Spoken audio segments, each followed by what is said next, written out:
యేసు ప్రభువులు వారు తండ్రి ఒక మాట అంటారు.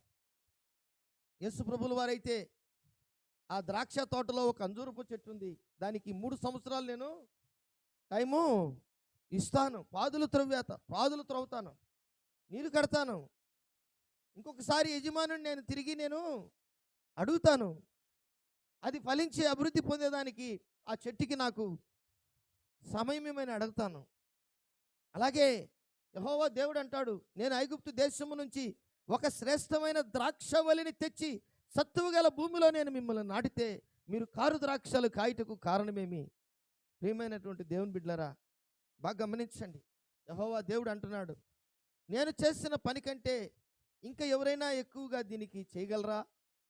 ఈ చెట్టుకు లేక ఈ యొక్క ద్రాక్షవల్లికి, నేను ఐగుప్తు దేశము నుంచి తెచ్చినటువంటి శ్రేష్టమైన ద్రాక్షవల్లికి ఎవరైనా మంచి కార్యం